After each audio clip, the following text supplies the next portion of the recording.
thanks. Your idea of having that painting as a performance as part of your show was, because, you know, the thing about that stuff, too, is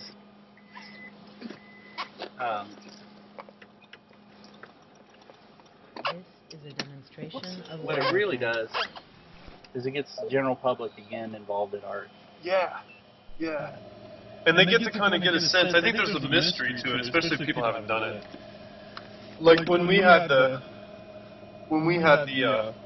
live painting competition that half the artists refused to participate in because they didn't want to paint a live model.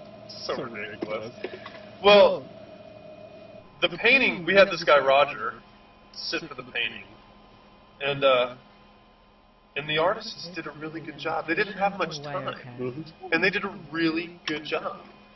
And I'm excited for that to do that again. I mean, I'm really excited to do that again as a competitive thing. Hold on a second. This is built-in microphone, audio. Oh, that's all I have to do. Oh, it didn't work. This is a demonstration of Wirecast.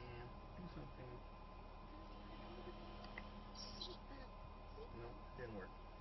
Thought there was an easy way.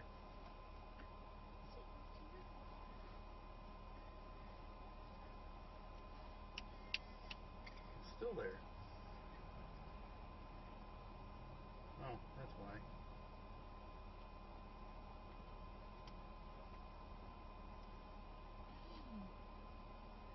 You didn't chew your food. This is a demonstration of Wirecast. How about I do?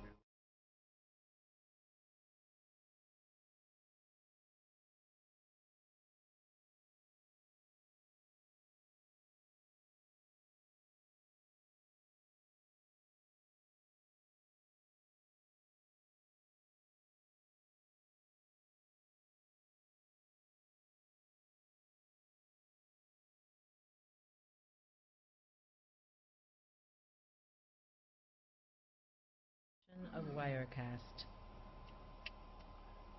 Yeah, you never know, but I don't want to announce to the world somebody's address. Yeah, that's very wise. It's very good. I do this professionally. Especially even though tonight it didn't look very professional at times. Well, you know, it's hard to drive in. Do a talk show at the same time sometimes. But you know, I really like it. I mean, I think it's really a good idea. Like, it's kind of I don't know of anybody who hosts a talk show from a car. But there's something really, you know how many people have grown accustomed to talking in cars? Mm-hmm. Like, it's a more natural setting to be yourself. Yeah. Like a reality show. Well, there is that show on Discovery Channel. The game show in the car, I think taxi cab, cash cab. Oh, I haven't seen that. Yeah, they have this this taxi cab. People get in it, and somehow they don't know they're getting into the cash cab, and all of a sudden it's like, "Hey, surprise! You're on cash cab." That's crazy.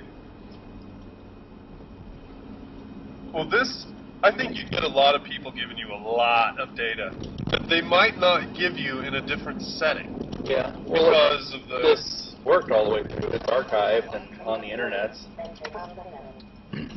And you'll know if all of a sudden some of the comments gain some traction because somebody's be like, "Hey, you know what he said about you?" And there'd be like 200 hits and, "Yeah, man, right on. How dare you? That's the greatest organization." Yeah, right. They've saved so many kids from starvation. No, right. I'm being sarcastic now. None of us are doing.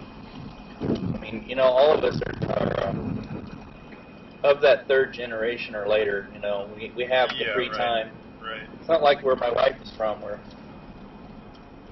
I went to a hospital in the Philippines, and it was a hospital essentially for poor people. It was kind of like a state-run hospital. We think our health care is bad. Woo. There were dogs and cats in the hallways. Wow, really? Yeah. Well, And of course, in the Philippines, there's more open air buildings, like buildings that don't have doors and stuff. right. You know, no Is hallways. it tropical? It doesn't Yeah. snow there, right? It's not like No, it doesn't snow. But to see dogs and cats walking around the hallways with impunity. Actually, it was outside the surgery area. And the surgery recovery room was all these people put together, and like, you know, my father-in-law was laying next to this, what was it? Somebody was like hacking and coughing up a lung. You know, they have diseases in that country we don't have here anymore.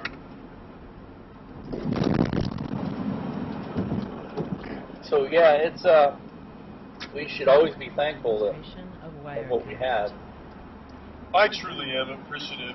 And I mean, I've had great opportunities in this country that are a result of the kind of inherent excess in the system. I mean, we're a throwaway culture. So I've purchased, like the truck I drive now, I paid $700 for. And I mean, you know, in the car I had before that, I paid $400 Well, for. my wife will not agree with me, but I go to this place called Surplus Exchange, and you know, I'm getting all sorts of equipment that would cost hundreds of thousands of dollars, but because it's outlived its life, like there's a, if you're interested, you should go there soon, because there's this court in Kansas that gave away a bunch of courtroom PA equipment. Oh, wow.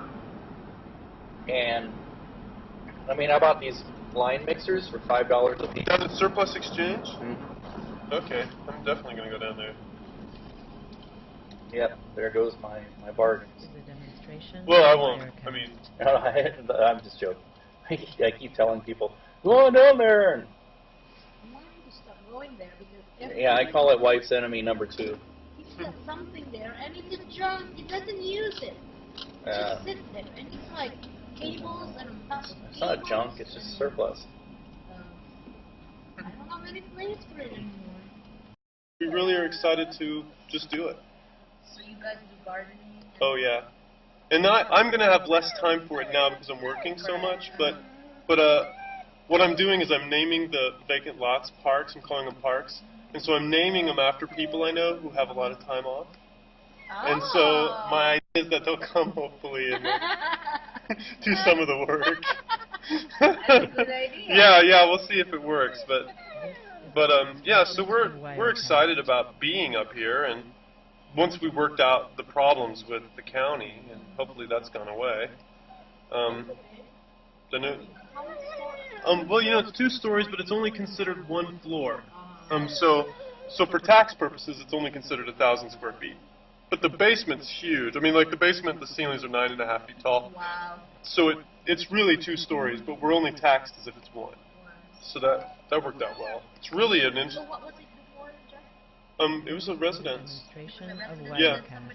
Well, 9 years ago, somebody was raided for drugs, and then it became a DART building, DART, Drug Abatement Response Team. It's a county thing. And